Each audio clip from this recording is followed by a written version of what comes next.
so that was cool. We got into here. We got into boss. Nice mythical legendary draw. Oh, here's another one. Look at that.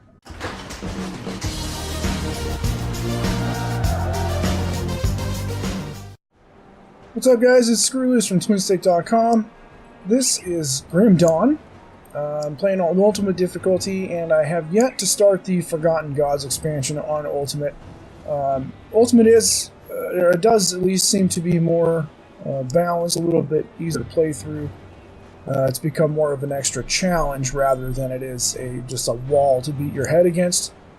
You know what? I think I'm going to go ahead and start the Forgotten Gods expansion. Let's go ahead and talk to the emissary. We'll go ahead and jump through the portal here. The Forgotten Gods expansion does deal with some extra stuff. It kind of just continues their storyline, which is good. It's a really good thing. You start off here at the Conclave of the Three.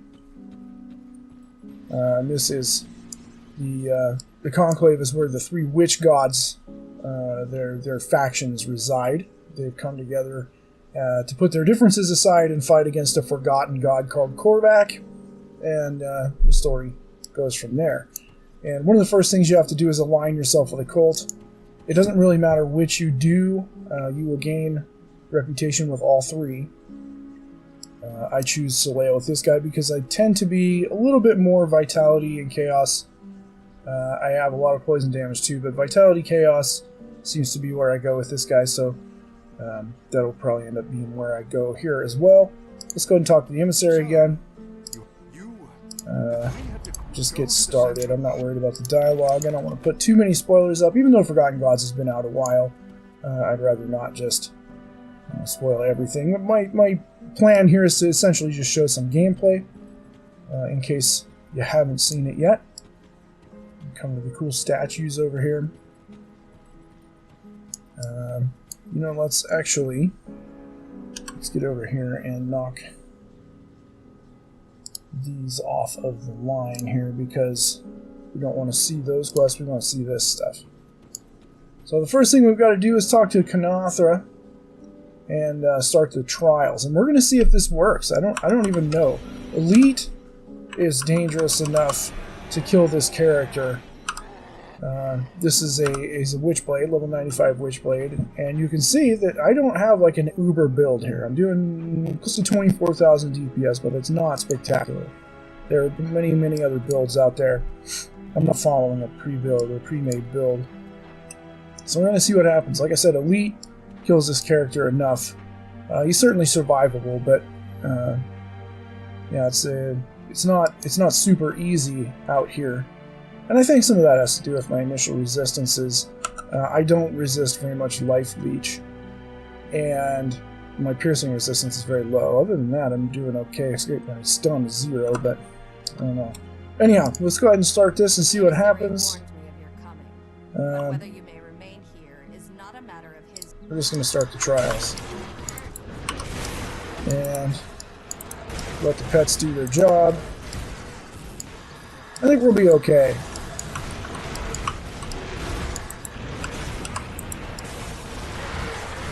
A lot going on. Grim Dawn, if you've never played it before, is a very good ARPG. I definitely recommend it. So that was the wrong button there. The biggest problems, I guess you could say, with Grim Dawn is that it uses an old game engine. It uses a Titan Quest game engine from a defunct company called Iron Lore. Titan Quest itself is quite a good ARPG. Unfortunately, Iron Lore was disbanded before it really went anywhere. Before the game did, anyway. And, okay, there we go. See if we get anything out of this. Nah, not really. Couple of green, yeah. Anyway, the idea basically is that the engine that Titan Quest used was not a 64-bit engine. This game does have a 64-bit mode, which I'm playing now, but it seems a little bit buggy and it tends to crash sometimes. So I haven't really used the 64-bit mode that often, but it does utilize more hardware than the 32-bit mode would. So we're gonna see how it goes. I could hear the battle from here. So then, Okay, so we're gonna pledge ourselves to. I'm just gonna go with Soleil again. It just doesn't. It doesn't really matter. you show promise. Soleil does not. I will allow it. I'm gonna let that go. We'll talk to Riken and Kaysen here. Riken is going to tell us we'll get some stuff. So I'll show you this area real quick. The Conclave is a pretty good sized spot with a lot of interesting places. I mean, I guess they're not really that interesting. It's just vendors and so on. This guy's interesting though. Riggs, I haven't really figured out his purpose yet, but when you talk to Riggs, he just gives you an item and says you owe him a favor after that. And the first item he gives you is not very good, but the second time you do this, he'll give you a legendary item. And I haven't really figured out yet what he wants from you in return for these things. See anything you like? But here's, different wares from the different factions. You can get a lot of cool. The gear itself is pretty good, but there are really good blueprints to find. See you around. Sorry if there's a little background noise. The animals are playing with each other. Okay, let's talk to Anorak here. Let's pick up another quest. Go find his brothers. I don't think we're going to get that far right now. This is just going to be to go out here and get started. So let's just head out onto the plateau and see where we get to. I don't resist very much life leech, as I said before. Actually, it's negative. My life leech resistance is negative, so I'm probably going to die a bunch to some of these guys. But the idea behind my vitality, a little bit of vitality build, is that I can cast dots and sort of kite around. The Witch Hunter is a occultist soldier mix. Again, if you don't know what Grim Dawn does for character classes, it's actually very interesting. It makes the game basically infinitely playable because every build you make is viable. There are some that obviously are more powerful than others that gel together better. But what you do is you pick a class, and then at a certain point, I think it's level 9, I want to say, or 10, you get to choose a second class to merge with your initial class. And doing that creates a whole different class. You can use abilities for each skill set that each class has with each other, and I'll show you immediately. Soldier, I didn't put that much into Soldier for this guy. Mostly it's there just for some physical damage and conditioning for to be able to take a hit, so I'm not quite as much of a glass cannon. And then most of my skills are in Occultist, and then of course you have the Stellar map for Devotions, which is a lot. And they've added more in this expansion. You're allowed to put 55 points in that. You get those by putting together shrines, and there are a few quests that give you devotion points too. Anyway, it makes for a pretty complex game experience. It's very easy to learn. This guy, man, I don't like these swift fellows. And I don't like these guys full mags either. Those are very uncomfortable to look at.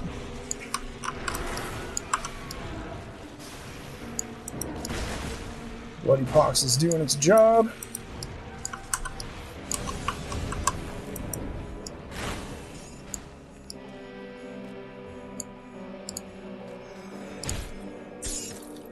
Mythical Frozen Core, Epic Amulet, cool. I'm not sure if I've seen one of those before. I must have. I have like a million things.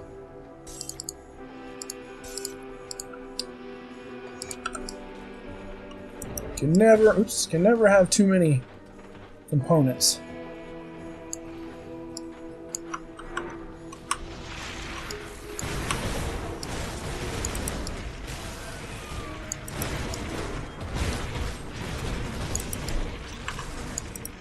The other thing Forgotten Gods did, much like not Port Valdez, excuse me, Ashes of Malmouth, was add another character class, the Oathkeeper, I want to say it's called, or Oathbringer? I want to say it's Oathkeeper.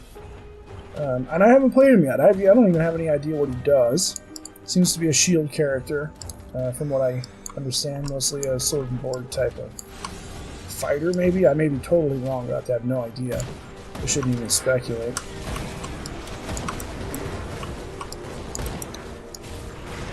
And much like the fight you find in the Blood Grove, there are your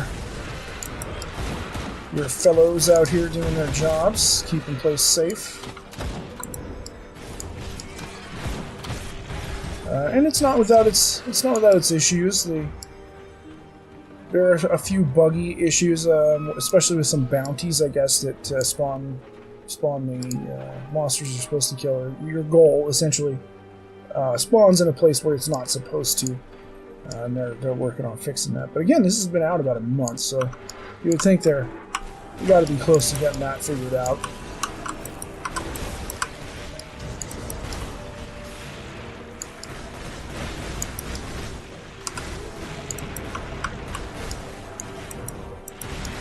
.64-bit mode does run a little smoother, I'm noticing. The game itself doesn't run terribly, but on a, I'm gonna say a computer maybe more than about 5 years old. Like if you've got at least like an i7 and like a 2070 Ti, you're probably gonna be fine with this. My computer is an AMD system. I have a 2700X and a Vega 64. And I'm getting about 140 FPS. Most of the time you can't see that because my overlay is over the top of it, but that's generally about what I'm running.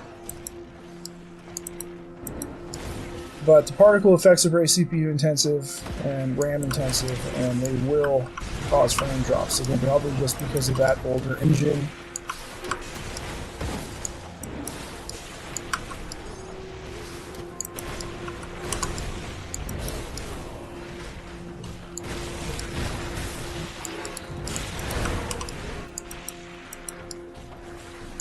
Just exploring. I'm not really doing any questing or anything.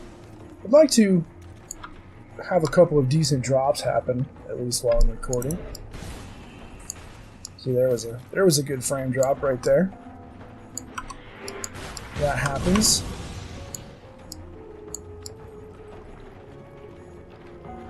And some of that, of course, is just because I'm recording. Recording at 1440 and scaling down to 1080 because my version of Sony Vegas does not support 1440, it's a little old. Which is also why a lot of times my quality doesn't look so great. I can only render at 22 megabytes a second rather than, because I record I think at 30, so it always looks like a little bit of a drop.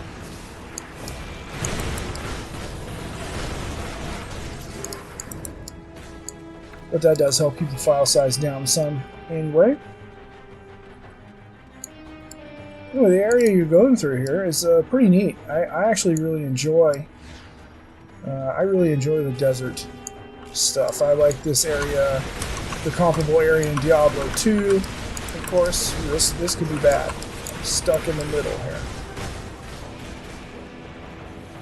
Alright, made it out of that, but okay, this is a little better.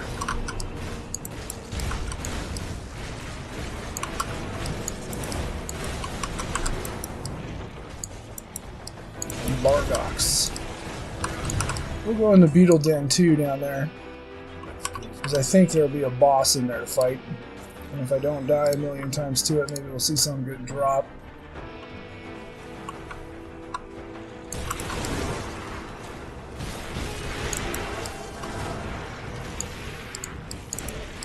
Yeah, I highly recommend getting Grim on. This game is spectacular. If you're into ARPGs, it's really good.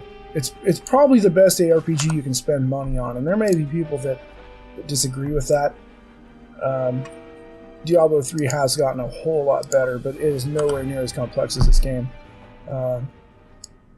And this game's easier to learn, and don't be fooled by Diablo's random randomizing dungeons. They don't really do that. Not to say that Diablo 3 is bad. I actually really enjoyed Diablo 3, but I haven't played it in a long time either. The best free one you can get is clearly Path of Exile. That's been around quite a long time now, and a huge, huge game with lots and lots of expansions. They're all free. And they have a great, very, very good microtransaction system that is really non-invasive. And you literally need to buy nothing to keep your game going. It's all done just because you want to help support the team doing a good job at making a game. My big problem with Path of Exile is that every time there's a major patch, they reset your point distribution. And when you're a high level in that big stellar map that they have, that celestial map, that big layout, it's very difficult to get your build back very quickly unless you know exactly what's going on. And you may have to change it because they've probably rebalanced a lot of stuff in the game. So that I sort of stopped playing because of that. But as far as a free RPG goes, that is the best. Oh, something else that's Forgotten Gods added. You see up here in the right top corner, Dangerous Domain. There can be 4 debuffs applied to a region, and they are randomized. And see, this one is Unstoppable. Monsters are highly resistant to crowd control, but move slowly.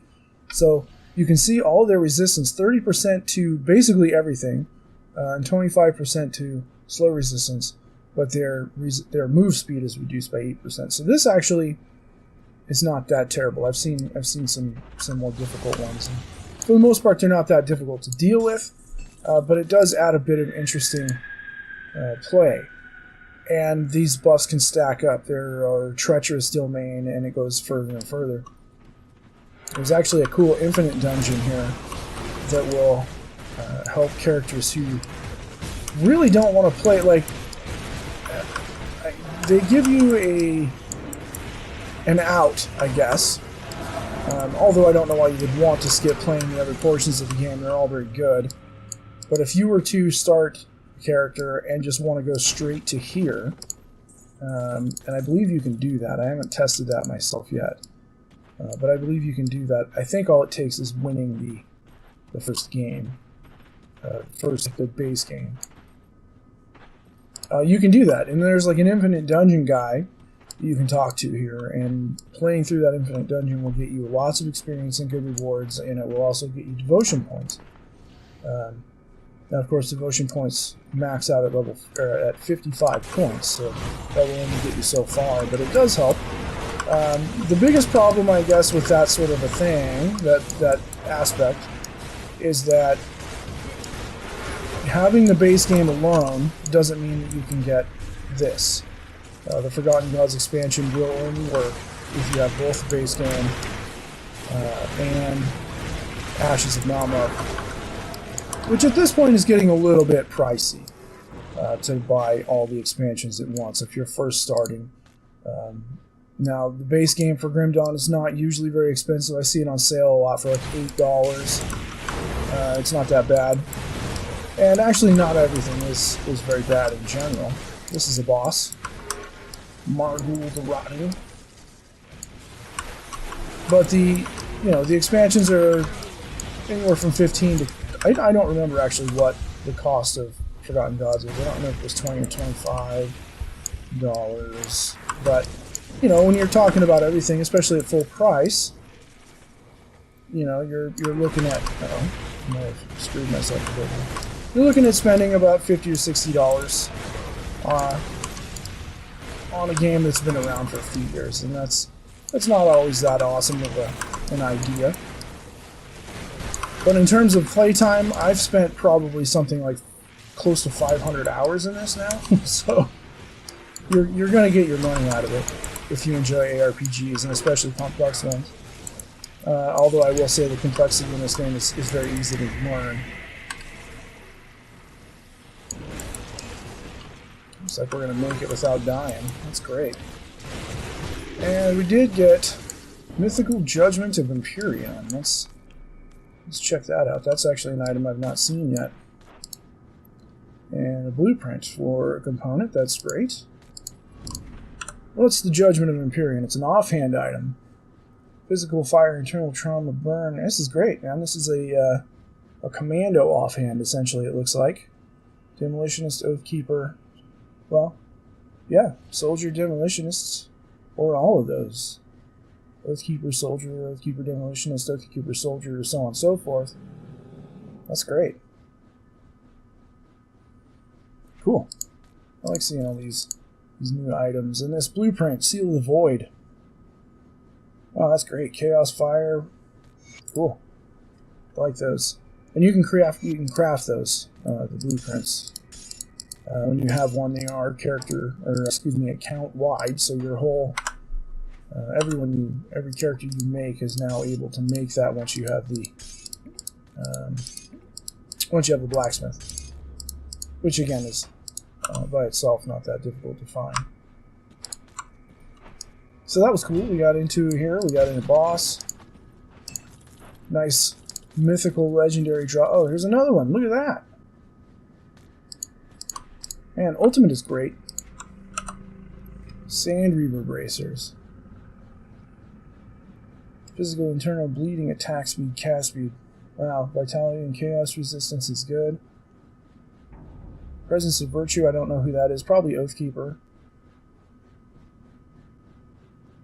Wow, cool. These are nice. I really would like to find mythical versions of a lot of gear that I have. I'm still using normal, like level 50, level 70 stuff. I have a few mythical epic items, but legendaries I'm not really using on this character to their full extent because I need the mythical ones. Still a lot of improvement to be made. And this guy's level 95, and you can go to, I think 100 is the level cap now, which I believe actually is as high. I actually don't remember. Titan Quest engine maybe is capable of handling up to 200 levels or something like that. I'm not even sure if that's true. Take that with a grain of salt. But okay, let's get out of here.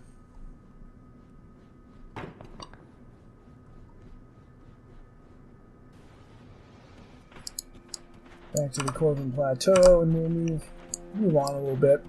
I'd like to get up to at least the first rift gate here, which is not far away, it looks like. We'll go a little further than that if we can. Let's do a little exploration. That is Master Harkin. Another boss. Well, hero, not boss. This guy is gonna mess with me a little bit. Fast guys. I have no stun resistance, which is maybe a problem, but maybe not. I seem to be holding my own here, especially since I've peeled them off the rest of the group. Oh, I gotta get out of this life leech stuff.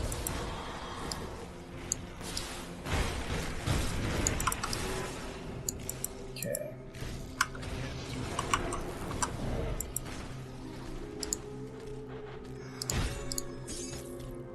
Magnuson's trench coat. That's cool for gun users, demolitionists usually. Yeah. But epic items in general are not as good as legendaries, and that does seem to be a real case scenario. But some of them are quite good. The problem is they still have the same level requirements. It still takes level 94 to use a lot of the mythical stuff. Some of it's in the 70s and 80s, but most of what I see is level 94.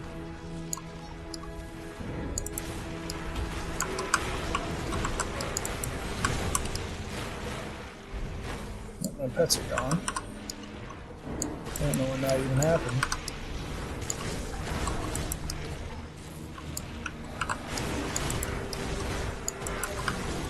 One down.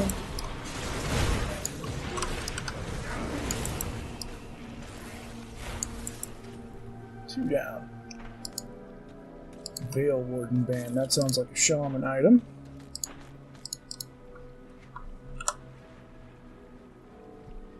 No. Well, kind of. Aether Physical. That's a Soldier Arcanist, I believe. I don't know what that would be called.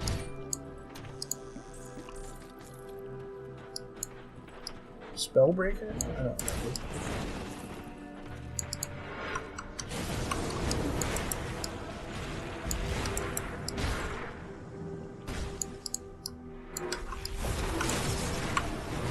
Large groups handled by the bloody pox. The great thing about diseases in this game is they actually spread. You can see all those red glowing effects was from casting on one enemy and they got close to each other. The mechanics are really solid in this game. And I do feel like they've rebalanced Ultimate a lot. It used to be a really, not just an extra challenge, it was like any enemy you found could potentially kill you in one hit. The Grey Knight, another legendary drop, that's great. Good drops. Let's see what we got here. Oh, a shield. Wow, look at that. Heart of the Wild, Mark of Torment, Judgment. This is like a warder shield, if you're going to do a sword and board warder. That's a shaman soldier. It's also completely viable to play this game as a single class. I have a level 79 or 80, something like that. He's only a soldier, and he does great. I play this a lot with a friend of mine. And we're both enjoying this. We actually have made it all the way to the end boss in elite difficulty of this expansion, and it's very hard. So far I haven't been able to beat him. I haven't been able to beat him on this guy in elite either. He's sort of a one-shot kind of guy, and I don't know if that's really because he's broken or if I just need to change some stuff to make it work right. Learn his patterns a little bit better. There's a lot of fire damage, and I'm at the cap on fire resistance, so I don't really learn having such a hard time with it.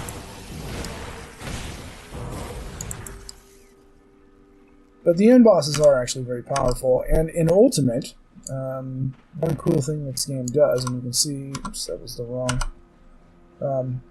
All of these reputation bars, when you get to Nemesis, you see the Chthonians. I'm at Nemesis with Chthonians. What they do is send Nemesis monsters after you, and I haven't found one since I've been playing Ultimate again. Hopefully that doesn't mean they're removed, because they are really interesting. But they're also wildly unbalanced. They're really difficult to fight against, and that's because they're allowed to cheat. They can do things like teleport you to them, and they're very strong. They're stronger than the endgame bosses are. So you got to be really careful.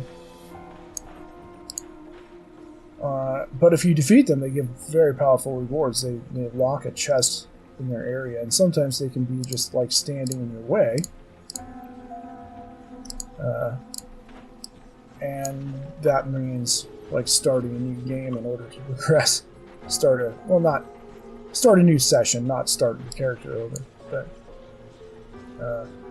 maybe that's why I haven't seen them as often here. Maybe they've rebalanced them a little bit, put them in different areas, made it less likely that they're going to hinder your progress in general, which would be kind of nice. Especially for hardcore characters, because I've not met one of those. Ooh, man, the frame drops. So much particle effect.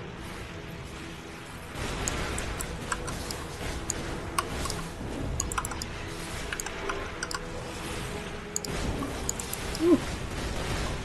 A lot of enemies.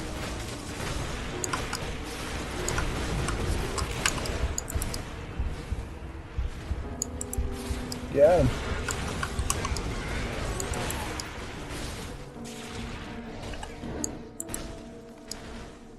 Wow.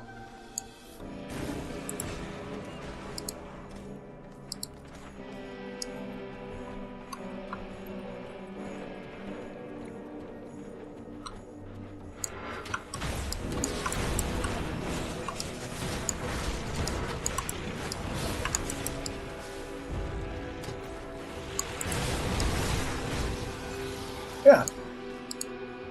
So, Forgotten Gods expansion. I'm playing this with my level 95. What am I? The Witchblade. I can never remember if I'm a Witchblade or Witch Hunter, but I think Witch Hunter is Occultist Nightblade. Anyway, yeah, it's cool. It's a lot of fun. The expansion itself is very good. The lore is quite good. As always, they have great writers keeping continuity of this game together.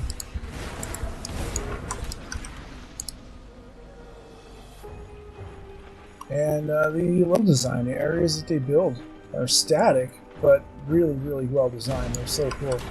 You don't really get tired of playing them.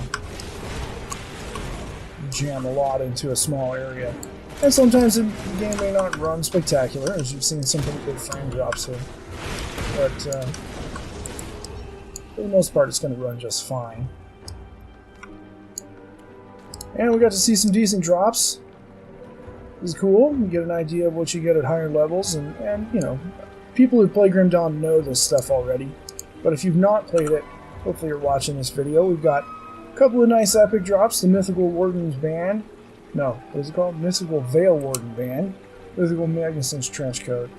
And a couple of nice mythical legendaries. So, I think what I'm going to go ahead and do, this has been going about a half an hour now. I'm going to go ahead and go back to the Conclave, and we're going to call this video good. There's a lot left to do here. Organ Basin. Alright guys, this has been Screwloose from twinstiqLP. I've been Screwloose, rather. This has been Grim Dawn, Forgotten Gods expansion. Thank you guys for watching. I'm going to continue. You guys have a great one.